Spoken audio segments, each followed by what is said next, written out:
Bonjour à tous et merci de rester fidèles au temps d'information de la mi-journée sur RTI2. À la une de l'actualité, amélioration des conditions de vie de la population ivoirienne. Le gouvernement ivoirien va déployer 33 milliards de francs CFA pour la construction du centre hospitalier d'Odiéné. Et puis, hors de nos frontières, 50 personnes sont portées disparues dans un naufrage en Grèce. Très bonne nouvelle pour les populations d'Odiéné. Dans 24 mois seulement, le plus grand et ultra moderne des établissements sanitaires verra le jour. C'est le futur centre hospitalier régional d'Odiéné et c'est un CHR de 162 lits d'hospitalisation et un plateau technique de dernière génération qui coûtera 33 milliards de francs CFA à l'État de Côte d'Ivoire. À cet effet, donc, le Premier ministre, chef du gouvernement, Jérôme Patrick Achi, a procédé ce mardi à Odiéné au lancement des travaux de réalisation de l'infrastructure, fruit du programme sanitaire pour améliorer l'offre de santé dans le cadre de la Côte d'Ivoire solidaire, programme de société du président Alassane Ouattara. Léon Brou de RTI Boaké était témoin. Centre hospitalier régional d'Odiéné, les services essentiels de médecine opérationnelle, mais capacités d'accueil et plateaux techniques en deçà des standards internationaux. Cette faible offre de santé, l'État va l'améliorer avec un nouveau CHR dont le Premier ministre Patrick Achi lance par cette pose de première pierre les travaux de construction.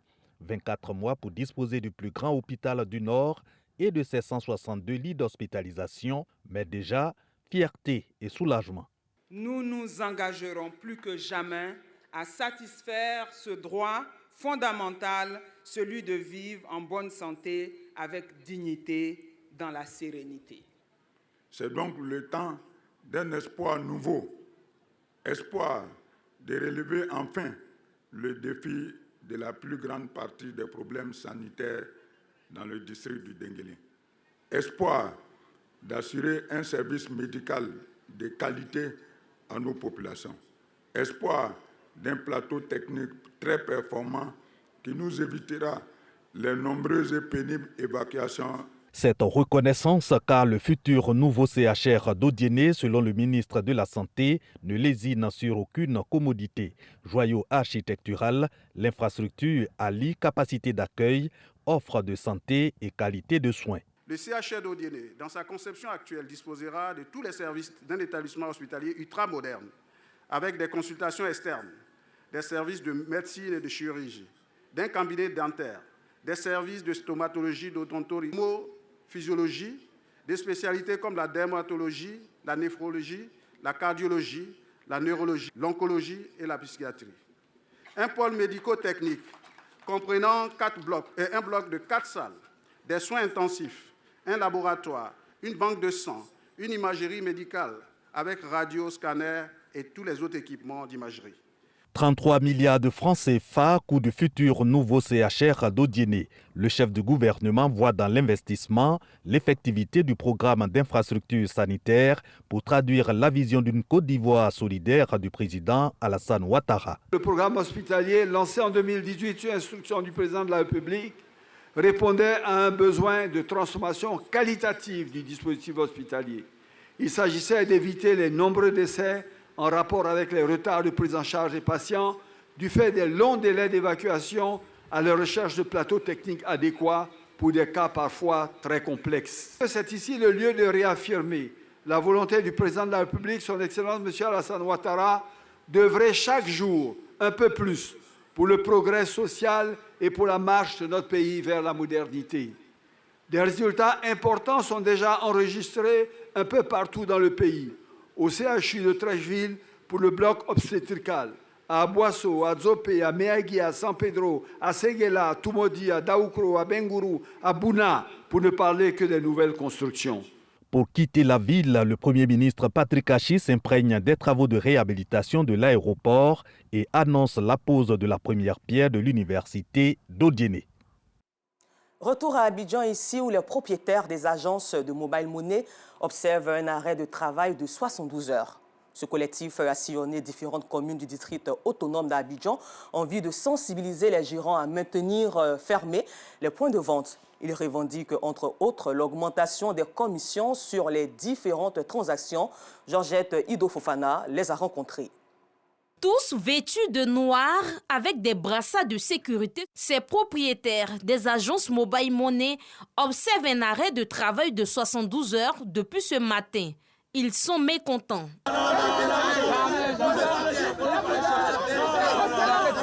Nous ne sommes pas les employés des opérateurs, mais nous sommes plutôt des partenaires à respecter. Nous ne comprenons pas. Sans aucune forme de procédure, certains de nos camarades sont victimes de suspension et de résiliation de leur puce PDV, c'est-à-dire de façon abusive. Nous avons assisté depuis le 1er avril aux diminutions progressives de nos commissions.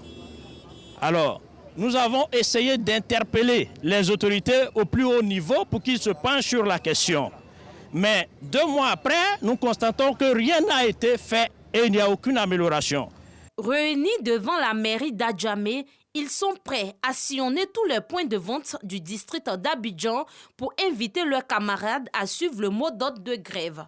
Ils revendiquent des commissions sur les transactions et un statut juridique afin de réguler le secteur. On avait grévé un moment aussi, ils avaient augmenté, ils avaient dit de prendre 100 francs avec les clients. On voit au Pnérien, les clients refusent de nous donner les 100 francs. On dit, mais pourquoi vous refusez? Ils disent que les gens de UFD vont payer les 100 francs. Qui est la personne qui encaisse les 100 francs? On n'a qu'à les appeler. Avec ça, on entend de travail encore, ils ont diminué encore. Donc, c'est plus ce qu'on va faire. Donc, on a commencé à gréver, on a arrêté de travailler. Nos vies sont en danger. On ne sait pas qui vient faire les dépôts, qui vient faire les retraits. Le mois passé, ils ont tué l'un de nos collègues à Tekoubé. C'est la même affaire. Maintenant, nos commissions sont misérables. C'est de ça qu'on vit. On paye les impôts, on paye les gérants. Nous-mêmes, on va payer le courant, on paye le loyer. On n'a rien. On travaille pour quoi? On ne peut pas prendre notre argent pour mettre dans quelque chose, puis ne rien avoir comme de retour. Tout le monde est unanime. Hein.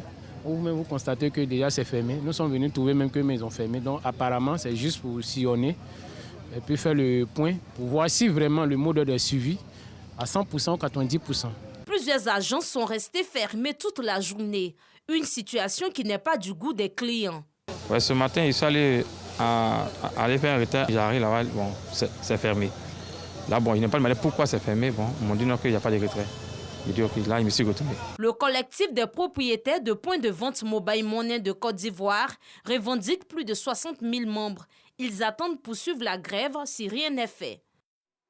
Nous le savons tous, l'an 62 de l'indépendance de la Côte d'Ivoire a été célébré tout récemment dans la capitale politique Yamoussoukro. Revivons ensemble maintenant cette même célébration à Badiaka, Didiévi et Brobo.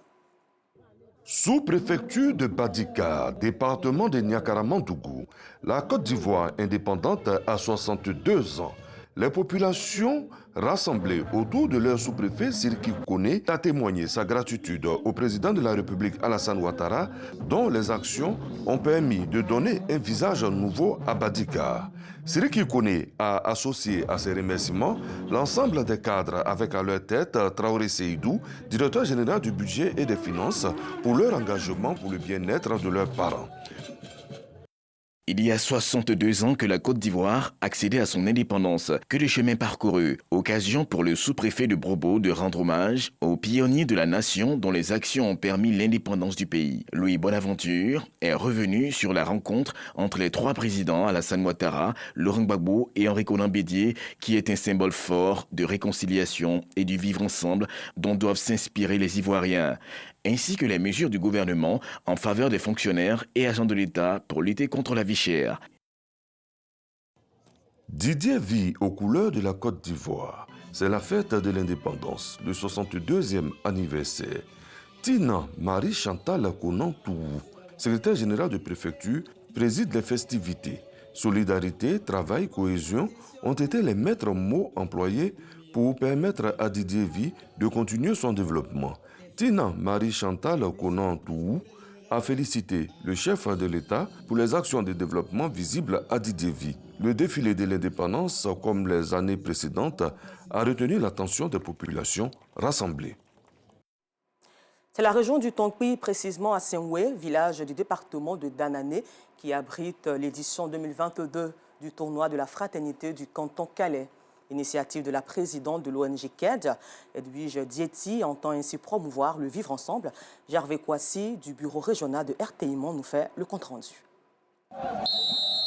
Et c'est reparti pour la 3e édition du tournoi de la fraternité dotée du trophée Edwige Dieti. Ce sont 20 équipes issues des villages du canton Calais dans le département de Danané qui prennent part à cette compétition qui a pour but de raffermir les liens de fraternité entre les différentes communautés vivant dans le canton Calais.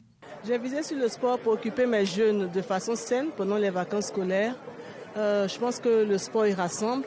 Le sport unit et nous avons un thème qui est la fraternité. Nous faisons nos actions autour de la fraternité. Tout le monde prend part à ce tournoi. Vous allez voir que parmi les joueurs, nous avons des Libériens. Tous les pays limitrophes aujourd'hui s'imprègnent et s'intéressent à ce tournoi parce qu'il renferme beaucoup de valeurs. Nous mettons chaque fois des choses pour bonifier le service que nous offrons à nos populations.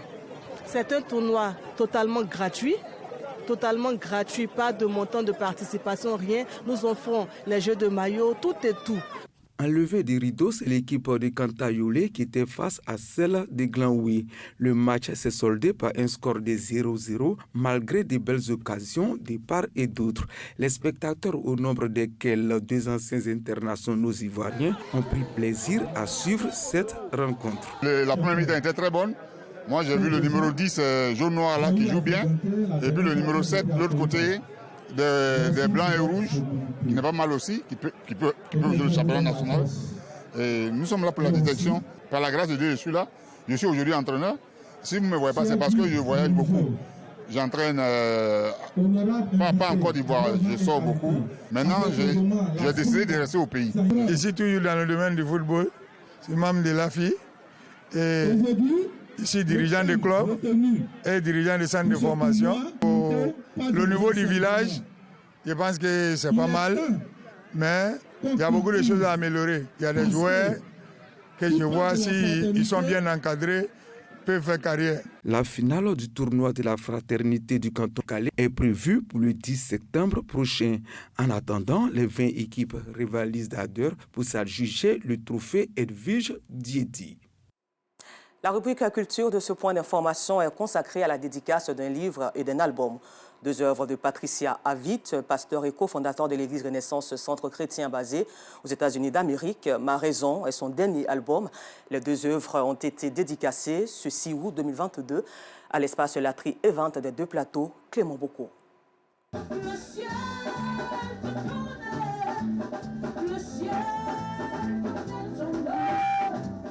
Avit Patricia en live à l'espace Latry Event. Celle qui d'ordinaire se produisait dans les salles de spectacle aux États-Unis où elle vit, est à Abidjan pour la dédicace de ses œuvres de l'esprit. Il s'agit de son 3e album dénommé Ma raison et de son premier livre, Pourquoi suis-je ici ? Lorsque les difficultés de la vie frappent, on se pose cette question. Donc, de manière personnelle, je me suis posé cette question et tout le monde se pose cette question. Alors, le livre vient en réponse à cette question qui touche toute l'humanité. Pourquoi suis-je ici? Le CD est en support, Ma raison, le motif de pourquoi nous faisons ce que nous faisons. Je veux dire à tous les chrétiens, nous sommes appelés à être des bénédictions. Nous devons arrêter de prier la prière, Seigneur, bénis-moi. Et nous devons dire, Seigneur, fais de moi une bénédiction. Parce que lorsque tu es une bénédiction, tu manifestes ta destinée et tu aides d'autres à aussi manifester leur destinée. Je les encourage à se procurer le livre, qui est de 12 chapitres, qui nous donne les 2 raisons fondamentales de notre existence, qui nous parle des outils dont on a besoin afin de pouvoir réellement grandir et devenir cette bénédiction au monde que nous sommes appelés tous à être. Avit Patricia est cofondateur de l'église Renaissance Centre chrétien. Le pasteur s'engage à travers cette dédicace à verser une partie des fonds recueillis à l'issue de la vente des ouvrages à financer la scolarisation de 100 enfants issus de couches défavorisées. Je pense que Dieu a parlé à son cœur et c'est la raison pour laquelle je bénis Dieu vraiment pour sa sensibilité au Saint-Esprit parce que beaucoup de personnes prêchent, mais très peu passent aux actes. Et je pense qu'elle allie l'acte et la parole, c'est déjà plus que merveilleux. Plusieurs hommes de Dieu ont pris part à cette cérémonie de dédicace. Nous l'annoncions en titre, en Grèce, les gardes-côtes grecs sont à la recherche de 50 personnes naufragées. Dans la mer Égée, il y avait 80 personnes sur le bateau selon eux. 50 sont portées disparues. Voilà, c'est tout pour aujourd'hui. Encore merci à vous et bonne suite de programme sur RTI2. Rendez-vous demain, 12h30.